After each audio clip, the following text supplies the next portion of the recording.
tunazungumza moja ya ripoti ambazo zimetolewa hivi karibuni zikionyesha kuwa wanawake wengi wajawazito wanakumbwa na changamoto ya utapiamlo. Sasa tunataka kufahamu zaidi ni kwa namna gani huu utapiamlo akiupata mwanamke mjamzito unamletea athari kwake, kwa mtoto. Ni kwa namna gani mwanamke huyu anatakiwa kujiangalia zaidi ili asipate pia changamoto hiyo ya ujauzito, lakini athari ni kubwa ama ipoje katika jamii kwa hivi sasa. Tunaungana naye hapa Dr. Msemo, daktari wa wanawake na tiba mbalimbali kwa ujumla. Karibu sana Dr. Msemo. Asante sana. Karibu sana Dr. Shukrani sana. Utapiamlo. Tupate tafsiri yake tukianzia hapo. Tupate tafsiri ya utapiamlo kwa usahihi wake. Naam. Utapiamlo ni ile hali ambayo inamkuta mwanadamu ambapo anakuwa na changamoto za kutokupata virutubisho vyenye uwiano sahihi. Kwa maana halisi ni kwamba katika vile vitu unavyokula inawezekana ikatokea kwamba ukapata virutubisho kwa wingi zaidi au ukapata kwa uchache sana, au ikatokea kwamba virutubisho hivyo, baadhi ya virutubisho kama madini na kadhalika vikawa na upungufu. Kwa hiyo kwa ujumla wake hii ndio tunaita utapiamlo, na kwa lugha ya Kimombo wanaita malnutrition. Naam. Ukiangalia ripoti za hivi karibuni zinaonyesha kwamba kuna ongezeko la utapiamlo miongoni mwa wanawake wajawazito na wanaonyonyesha duniani, ikiongezeka kwa 25% katika nchi ambazo zimeathiriwa zaidi. Sasa hii wakati mwingine inaelezwa kwamba inasababisha mtu kuzaliwa kwa watoto wenye uzito mdogo, udumavu, lakini pia wakati mwingine vifo vya mama na mtoto na baadhi ya nchi pia zikitajwa. Lakini tatizo hasa chanzo chake ni nini? Inakuwaje mama mjamzito anapata utapiamlo? Kwanza tunapoongelea swala la utapiamlo tunamaanisha kwamba utapiamlo huu unaweza ukawa ni ile hali ya kupata virutubisho kwa wingi. Yani hiyo malnutrition tunaita, inaweza ikawa ni overnutrition. Yani mtu akawa anakula sana au anapata hivyo virutubisho zaidi, au akawa anapata kitu kinaitwa undernutrition, kwamba anakula vitu vichache sana kiasi kwamba hapati virutubisho vya kutosha, au inawezekana akawa na madini machache ambayo ni virutubisho tunasema micronutrients ambavyo vinatokea. Sasa nini kinachojitokeza ni kwamba mama mjamzito kipindi kile cha ujauzito kunakuwa na mabadiliko mbalimbali yanayojitokeza katika mwili wake, na katika mabadiliko hayo yanaweza akampelekea aidha akashindwa kula vyakula vizuri kwa sababu ya kichefuchefu na kutapika, lakini pia ikajitokeza kwamba anakuwa selective, yani anachagua aina fulani ya chakula peke yake ambacho anachokipenda. Kwa hiyo kile chakula unakuta hakina virutubisho vyote muhimu vinavyohitajika, na wakati huo huo mwili wake unakuwa unahitaji mahitaji ya nyongeza ya virutubisho mbalimbali, mathalani ile nishati tu mwilini mwake ili aweze kuendelea na maisha yake vizuri bila shida yoyote. Inatoka kuna kitu tunaita kilocalories. Kwa siku zinahitajika 1800, lakini wakati wa ujauzito inaongezeka mpaka 2200. Kwa hiyo unakuta hili ongezeko ina maana kuna mahali ambapo anatakiwa sasa aongeze virutubisho vyenye nishati zaidi, na vivyo hivyo katika vitu vingine kama madini chuma, protini, mafuta na kadhalika. Kwa hiyo mahitaji yale pia ndio yanaweza pia yakapelekea mama huyu akapata utapiamlo. Dokta, nini ambacho kinamfanya mama mjamzito apende kitu kimoja au vitu viwili? Afu gula unakuta huyo mama mjamzito anachopenda ni ice cream, hataki protini wala matunda, hizo vitamins hataki kabisa. Hataki. Nini ambacho kinamfanya mama mjamzito asalie kwenye vyakula? Yani hicho kitu nimekuwa nikijiuliza sana, yani hiyo mechanism ni nini hasa kinatokea, kwamba unakuta mtu wakati mwingine sio tu hiyo umetaja ice cream, anaweza akawa anapenda tu kitu cha ajabu, yani kitu ambacho mhindi wa kuchoma, au labda harufu ya mtu au harufu ya kiatu chako, unaona. Inakuwaje hii Dr.? Actually kuna mabadiliko haya yanayojitokeza. Kuna mabadiliko ya homoni ambayo yanajitokeza katika mwili wake. Zile homoni zingine zinasababisha anapata kichefuchefu kikali sana. Kwa hiyo kutokana na kile kichefuchefu anaanza kujiseti katika aina fulani ya vyakula ambavyo vitamsaidia asipate kichefuchefu wala kutapika. Lakini pia kuna kuwa tuna wakati mwingine mabadiliko ya kisaikolojia ambayo sasa mtu anaanza kujiseti kwamba nikila mchele, nikitafuna mchele peke yake au nikitafuna sio ice cream kama hizi tamtam, anachukua zile ice cubes ndio anatafuna, ndio anasikia raha, wengine udongo na kadhalika. Sasa hii inaingia katika upande ule tunasema inaitwa pika, kula vitu ambavyo visivyokuwa na virutubisho vinavyohitajika katika mwili wako. Na mara nyingi hali hii inapojitokeza inaweza sasa ikapelekea hilo tatizo la utapiamlo, kwa sababu moja kwa moja wanakuwa hawapati vile virutubisho vinavyotakiwa. Kwa ni hormone. Mara nyingi ni homoni, mabadiliko ya kitabia, lakini pia na mabadiliko katika na mazoea katika jamii inayowazunguka. Kuna wakati mwingine wanawake wanaambia unajifanyisha bwana, hata sio mimba hiyo. Mimba nataka unuse kiatu. Hasa si mwingine unaweza ukawa mimba haitaki baba achezee simu. Unaweza kuambiwa acha hiyo simu. So mimi ni mimba.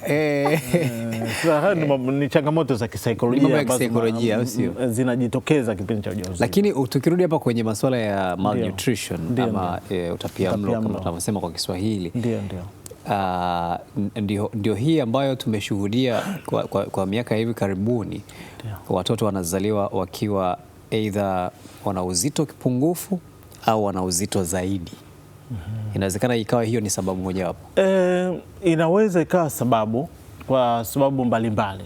Nishaongelea masuala ya vile vitu vinavyotoa nishati, protini, mafuta, vitamini, madini na kadhalika ambayo yanahitajika zaidi kipindi cha ujauzito.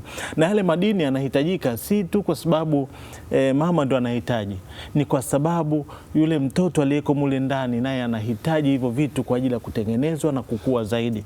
Lakini hebu chukulia mathalani mtu ambaye sasa imetokea anatumia vitu vingi zaidi, labda vyenye sukari na kula zaidi na kadhalika kipindi cha ujauzito, ikampelekea kwamba kumbe na yeye alikuwa na changamoto nyinginezo za sukari. Kwa hiyo anakuwa na sukari mwilini. Matokeo yake mtoto anakuwa mkubwa sana. Na mtoto akiwa mkubwa sana pia kunakuwa na changamoto nyinginezo kwa mtu mwenye sukari ambazo zinaweza zikapelekea sasa yule mtoto akafia tumboni kama jitihada za makusudi hazikuchukuliwa kudhibiti ile tatizo la sukari na kufuatilia maendeleo ya mtoto. Lakini unapoongelea kwenye kinyume chake sasa ni kwamba kuna maradhi kama shinikizo la damu, kuna maradhi mengine kama upungufu wa madini, chuma na kadhalika ambayo yanapelekea upungufu wa damu mwilini na mengineyo ambayo sasa haya yakijitokeza yanapelekea sasa mtoto anaweza akazaliwa kwa uzito mdogo ukilinganisha na ule uzito ambao anaotakiwa kuzaliwa nao katika kipindi kile. Tukibaki hapo kwenye uzito Dokta. Ndio. Tukisema uzito mdogo unakuwa ni kilo ngapi hasa? Ama ni gramu ngapi? Naam. Na pia hawa watoto ambao wanakuwa na uzito mdogo ili kuonesha athari zaidi wanapitia changamoto zipi? Sawa.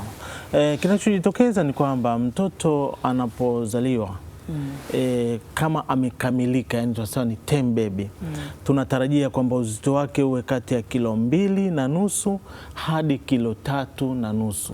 Japokuwa wengine kidogo wanaweza wakashuka ikaenda 2 au ikapanda zaidi ikaenda 4, lakini anapokuwa chini ya kilo 2.5 tayari huyo tunaanza kumuita kwamba ana uzito hafifu ulo wa chini, na anapokuwa na zaidi ya kilo 3.5 tayari tunasema ameanza kuwa na uzito wa juu. Sasa kinachojitokeza ni kwamba baadhi ya watoto wanakuwa na uzito mdogo kwa sababu wamezaliwa wakiwa njiti. Kwa hiyo unakuta uzito ni sawasawa lakini unakuwa ni mdogo kwa sababu yani sawasawa ukilinganisha na umri wake, lakini unakuwa ni mdogo kwa sababu wamezaliwa njiti. Hiyo ni tofauti na wale watoto ambao unakuta amezaliwa akiwa ametimia kabisa, tunasema wiki 40 au 38 39, afu unamkuta na kilo 2 au 1.8 na kadhalika. Watoto hawa wanapozaliwa wakiwa na umri mdogo, unajikuta kwamba wakiwa na uzito mdogo, wanajikuta kwamba wanakuwa na changamoto mbalimbali, ikiwemo upumuaji wao unakuwa wa shida, wanakuwa prone, wanakuwa na uwezekano mkubwa wa kupata maambukizi wanapozaliwa, uwezekano wa kunyonya unakuwa mdogo na kadhalika. Kwa hiyo haya yote yanaweza yakawa yanaambatana pia na changamoto nyinginezo katika ukuaji, lakini pia wanaweza kuwa na magonjwa mengineyo ikiwemo magonjwa ya moyo na kadhalika. Sawa daktari, na katika hilo pia linaweza likaathiri namna ya huyu mama ya kujifungua, kwa sababu tumeshuhudia kuna baadhi ya mijadala imeibuka kwamba these days watu wanaojifungua kwa njia ya kawaida wanazidi kupungua. Ili unakuta kunakuwa na ongezeko la watu kujifungua kwa njia ya upasuaji. Na factors ambazo zinatajwa ni kwamba inawezekana ikawa ni hayo mabadiliko ambayo pengine wengine yanatokana na masuala ya lishe na utapiamlo. Ni kweli au si kweli? Sasa hapa kuna pande mbili. Kuna athari ambayo mama mwenyewe yule mjamzito aliipata katika prosesi yake ya ukuaji. Na hapo tunaongelea tena lishe ile za watoto wachanga, za watoto chini ya miaka 5. Yaani unakuta wengine ukuaji wao haukuwa mzuri au walipata maradhi ambayo yalipelekea sasa ukuaji wa nyonga ukawa una changamoto, wakawa na nyonga ndogo kiasi kwamba inapofikia wakati wa kujifungua inakuwa ni changamoto. Na wengine inatokea kwamba wakati sasa wakiwa wajawazito, mtoto sasa ndio anakuwa mkubwa kupitiliza ukilinganisha na ukubwa wa nyonga yake, na hivyo inashindikana yule mtoto kutoka kwa njia ya kawaida. Lakini pia haya maradhi niliyoyazungumzia, shinikizo la damu, sukari na kadhalika, pia yanaweza kalazimisha yule mama kupata mtoto either akiwa premature, yani mtoto njiti, au wakati wa kujifungua ikalazimika kwamba upasuaji ufanyike ili kuweza kumrescue mtoto, kwa sababu wakati mwingine mtoto unakuta uzito ni mdogo sana kiasi kwamba hawezi kuhimili ile mikiki ya kutoka kawaida katika njia hii ya kawaida. Lakini kweli kwamba pia kuna hiyo kama ongezeko hivi la watu ambao wanajifungua C-section? Ni kweli ongezeko lipo sana, na japokuwa ukiangalia takwimu kwa ujumla wake bado inaonekana inaangukia katika ile miongozo ya Shirika la Afya Duniani, kwa sababu inatakiwa kwamba angalau isiwe chini ya 5% katika watu wote wanaojifungua, lakini pia isiwe juu ya 15%. Na kwa nchi yetu ya Tanzania bado tuko tunachezea hapo katikati, pamoja na kwamba inawezekana baadhi ya hospitali zikawa zinaenda 50%, 60% zenyewe kama zenyewe, lakini unapochukua takwimu ya nchi nzima kwa ujumla bado hatujazidi kiwango kile ambacho kinachoruhusiwa. Dokta, unajua kuwa mjamzito kuna mahitaji ambayo yanaongezeka tu kawaida kwenye mazingira ya maisha ya kila siku, lakini inategemea pia na kipato cha mtu ili kuendana na yale mabadiliko ambayo yanakuja. Kuna watu ambao wapo katika kipato cha kati, cha juu, cha chini. Tumguse huyu ambaye yuko kwenye kipato cha chini. Ndani ya familia tayari kuna mama mjamzito. Na hali ya maisha ndio lazima baba atoke, atafute, alete chochote, arudi. Ni kwa namna gani kwa hali ya chini kabisa mama mjamzito anaweza akamudu chakula ambacho kisisababishe yeye kupata utapiamlo? Nashukuru sana. Kwanza ni kutoe wasiwasi kwamba katika maisha haya tunayoishi ni bahati nzuri ukilinganisha nchi hizi zinazoendelea na zile zisizoendelea. Kile chakula ambacho kule kwa nchi zilizoendelea kinachukuliwa kwamba ndio chakula cha matajiri, huku kwetu ndio chakula kinachochukuliwa kwamba ndio cha maskini. Hii vyakula ambavyo tunasema ni natural, kama mboga za majani, maharage, mara moja ukipata maini sawa, lakini maharage yanapatikana tu na vitu vingine vinapatikana katika mazingira yetu kama maziwa na kadhalika. Kwa hiyo katika kula mlo kamili unautambulika kwamba sasa huu ndio mlo unaokubalika wenye virutubisho vyote. Lazima uwe na wanga kidogo. Kwa hapo kuna vyakula kama ugali na kadhalika, lazima viwe na protini kidogo. Hapo kuna maharage. Sasa kwa sababu tunatakaga wakati mwingine protini yenye tunasema protini madini chuma ambayo yanapatikana kwenye protini ya nyama au nini, kidogo unaweza ukapata na nyama kidogo, kama ukipata maini na kadhalika yanaweza kusaidia. Lakini kuna mboga kama mchicha, kunde na kadhalika, ni vitu ambavyo ni muhimu sana, vinasaidia katika kuongeza vitamini na madini, unaona. Lakini nishataja maziwa. Kwamba kule ndani ya maziwa unaweza ukapata calcium na kadhalika. Kwa hiyo unapopata hivi vitu kwa ujumla wake, utajikuta umepata mafuta ndani yake, umepata protini ndani yake, umepata wanga, vitamini na madini mbalimbali. Kwa hiyo hakuna kitu ambacho tunasema kwamba labda ni kitu cha gharama sana kubwa. Ni bahati mbaya tu kwamba tunapotaka sasa kupata hivyo vitu, wakati mwingine tunaweza tukahitaji vitu vya gharama, labda kuna hizi tunaita supplements. Unakwenda unaambiwa bwana, hii supplement labda kama ni unga au nini, unanunua shilingi 60,000, 100,000. Sasa huko kidogo panakuwa ni juu sana. Lakini kuna vyakula hivi ambavyo vinapatikana katika mazingira yetu na ni vyakula ambavyo ni vizuri sana. Sasa baada ya mama mjamzito kuishi na mazingira ama changamoto hii ya utapiamlo, ukiacha kupata mtoto ambaye atakuwa na uzito mdogo, ni zipi changamoto zingine, athari nyingine anaweza kukumbana nazo?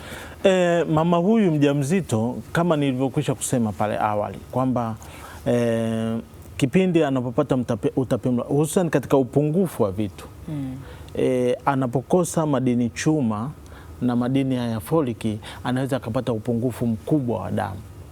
Na takwimu zinaonyesha kwamba asilimia takriban 56 mpaka 60, kama hapa kufanyika intervention yoyote, inawezekana kabisa kwamba kina mama hawa wakapata upungufu wa damu. Nimetaja neno upungufu wa damu, lakini inawezekana kabisa kwamba kama intervention isipofanyika vizuri, asilimia kubwa, hata asilimia 30 wanaweza wakapata upungufu mkubwa wa damu, kwa sababu asilimia ile kiwango cha damu 11 ndio tunasema ndio kiwango kizuri cha mwanamke kuwa nacho cha wingi wa damu. Lakini wengine unakuta wana chini ya 11. Kwa hiyo hao wote tunasema kwamba wana upungufu wa damu, lakini inapofikia 8 kwenda chini inakuwa ni upungufu mkubwa wa damu. Kwa hii yote inaweza ikatokea, lakini pia wanaweza wakapata maambukizi ya mara kwa mara. Kuna magonjwa kama malaria na kadhalika. Haya yote pia yanaweza yakawapata hawa kina mama ambao lishe yao ni duni. Kwa hiyo ndio maana sasa unakuta kwamba kina mama ambao wana lishe ambazo yani tunachukulia kwa ujumla wetu, bila kujali kwamba huyu ana lishe nzuri au mbaya, tunawapa dawa zile za kuongeza damu, tunawapa dawa zile za kuondoa minyoo, kwa sababu kuna minyoo pia ambao wanasababisha unapata utapiamlo. Lakini pia tunawapa dawa zile ambazo zinasaidia kutibu malaria, ili wasije wakapata upungufu wa damu.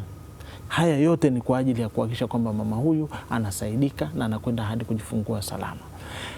Changamoto nyinginezo ambazo zinaweza zisiwe nyingi sana ni ile kwamba mama ameongezeka uzito sana, na yenyewe sasa ndio tunaita anakuwa na obesity. Kwa sababu katika hali ya kawaida mama ambaye ni mnene tayari, kipindi cha ujauzito anatakiwa angalau kama ataongezeka uzito isizidi kilo 7, na yule mwembamba kabisa kama ataongezeka uzito isizidi 17. Sasa wengine unakuta katika kipindi cha ujauzito kaongezeka kilo 30 na zaidi. Kwa hiyo hii inakuwa ni changamoto. Kilo 30 ni nyingi. Naam, kiukweli. Lakini kuna namna ambavyo pia anaweza kumaintain yani kuwa healthier, kuwa na kilo ambazo, kuwa na uzito ama kuwa na lishe ambayo inamsaidia hata yule mtoto pia anakuwa yuko salama na hata vyakula anavyokula pia vinamsaidia ku maintain ule uzito unaotakiwa. Anawezaje kufanya hivyo? Kwa sababu kuna watu wengine unakuta yeye anasema kwamba anatamani kufanya hivyo, lakini kuna wengine anasema ujauzito mwingine unakuja na hamu zaidi ya kula. Kuna mwingine yeye anasema ujauzito unamletea hali ambayo anakuwa hana hamu ya kula. Sasa anawezaje ku maintain kile kiwango ambacho kinahitajika? Yani principally tu hapa ni kwamba kinachotakiwa sasa ni ile elimu, wawe na elimu ya kutosha kwamba inatakiwa iweje, na watambue kwamba wakati wowote ule, hata ukiwa mtu mzima, chakula ni sehemu ya kama dawa tu. Kwa hiyo unapokuwa mjamzito ujue kwamba chakula kile ni kama dawa. Yaani chakula sio enjoyment. Ni kama dawa. Kwa hiyo kama hauna hamu kula ni starehe yao, kula ni starehe. Yeah. Kwa hiyo kama huna hamu ya kula, unatakiwa ujue at least, lakini kwa siku natakiwa nijitahidi nile kiasi fulani. Na kama una hamu ya kula sana, basi unatakiwa useme bwana, nachohitajika kula kwa siku ni kiasi hiki kidogo cha kunifanya niweze kuendelea na maisha yangu, na niachane sasa na mambo ya kula sana. Na kwa kufanya hivyo pia unaweza ukaamua kula kidogo kidogo, lakini ukala mara nyingi. Yani badala kula sahani imejaa sana, unaweza asubuhi ukala kidogo, inafika saa 4 unakula kidogo, inafika saa 7 unakula kidogo, saa 8. Yani vitu vidogo vidogo vile ambavyo havikufanyi ukaongezeka uzito sana. Sasa tukiwa tunaendelea kuangazia jambo hili Dokta, tunafahamu kuwa hii changamoto inaendelea kukua kadri siku zinavyozidi kwenda. Ndio. Kuna umuhimu wa kuwa na uangalizi wa kina na wa haraka zaidi katika kuitatua. Ni jamii tu ambayo inatakiwa kuhusika katika hili, ama kuna mifumo mingine ambayo inatakiwa kuhusika? Kwa ujumla, kwanza ieleweke kwamba kina mama wajawazito wana ile privilege, wana ile bahati ya kwamba wanahudhuria kliniki. Kwa hiyo wanapokwenda kule kliniki huwa wanapewa elimu, na siku hizi hata vitabu ambavyo vimetengenezwa kidogo vina maelezo, hata umechorewa picha za aina ya vyakula na kadhalika. Hii yote ni kwa ajili ya kusaidia kwamba kina mama hawa waweze kupata elimu ya kutosha.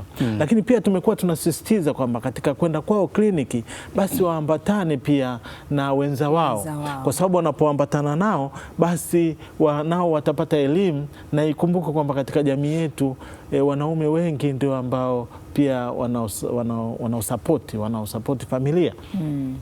Kwa kitendo cha yule mwanaume kujua umuhimu wa aina ya lishe inayotakiwa na kadhalika, basi itasaidia kumsapoti mwenza wake aidha katika kununua au hata katika maandalizi ya vile vitu ambavyo vinavyohitajika. Na ikumbuke kwamba mwenza pia atakuwa supportive. Kwa mfano mama anapong'ang'ania tu kwamba mimi nataka kula hiki, na mwenzake anaweza sasa kumshauri kwamba bwana, lakini tukichanganya na hiki kitasaidia sana kuepusha utapiamlo.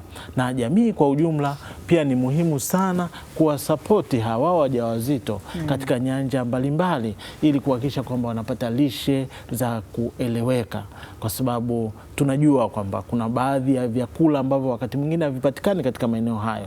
Kwa hiyo kama jamii ikiwa inajua kwamba bwana, hivi vyakula ni vizuri sana kwa wajawazito, basi wanaweza kuhakikisha kwamba vinakuwepo katika mazingira hayo mara kwa mara, ili kama kuna mama mjamzito aweze kama ni kununua au kuvipata kwa urahisi na akaweza kuvitumia. Na Dokta, naomba urudie hapo kwa wajawazito waende na wenza wao. Actually ni muhimu sana kwa wajawazito kuambatana na wenza wao. Geukia upande wa kule. Naam, ni muhimu sana. Mimi sina tatizo na jambo hilo, kwa hiyo na mimi I can watch for that. Ni muhimu sana kwa wajawazito kuambatana na wenza wao, kuhakikisha kwamba wanaenda kwa pamoja, wanapata elimu kwa pamoja na mambo yanaendelea. Unajua changamoto ilitokea hapa nyuma kidogo, ilifanywa kama lazima kwamba lazima muambatane kwa pamoja. Sasa hiyo ilikuwa changamoto kwa sababu inaonekana kama bwana imekuwa lazima. Yani unajua ukishaweka lazima mtu anaona kama ni kesi. Alafu unajua tena ukifika pale wakati mwingine inabidi kuna vipimo vya kupima kama HIV na kadhalika. Sasa vikao vinaleta msuguano kidogo, na wengine wanaamua kuingia mitini kabisa.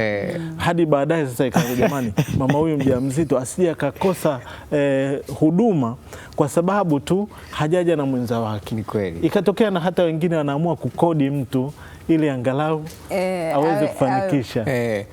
Kumbe ni kaka yake au ni mjomba. Daktari, tunakushukuru sana, lakini yote kwa kumalizia tu, mambo gani ya kuzingatia ya muhimu sana kwa wajawazito hasa kwenye masuala ya lishe? Jambo la muhimu ni kwamba kwanza kabla ya kufikia ujauzito, hata kabla, yani wale tunasema expectant mothers ambao wana expect kubeba ujauzito, ni muhimu sana kuzingatia lishe bora, kwa sababu kuna kwa mfano hizi vitamini zijulikanazo kama folic acid. Hizi folic acid zikipungua katika mwili zinaweza zikapelekea mtu kupata mgongo wazi na vichwa vikubwa. Kwa hiyo inamaanisha kwamba usipozingatia lishe nzuri katika hii folic acid utapata hiyo changamoto. Kwa hiyo kabla hata ujauzito unatakiwa uzingatie lishe bora. Inapofika tena kipindi kile cha ujauzito na chenyewe inabidi kuendelea kuzingatia lishe bora ambayo itakusaidia kupata mtoto mwenye afya bora na wewe mwenyewe unakuwa na afya bora. Ila tusisahau kuanza kliniki mapema kadri iwezekanavyo, na tunapokwenda kule tufuatilie yale tunayofundishwa. Naam. Tunakushukuru sana Dokta. Asante sana. Hii ni elimu pia ambayo ni endelevu kabisa, haiishi hapa. Tumezungumza kuhusu wanawake wajawazito wa kimsingi, namna ambavyo wanatakiwa kuishi katika upataji wa lishe ambayo ni bora. Tumekuwa naye hapa daktari wa wanawake Dr. Msemo. Karibu kwa mara nyingine.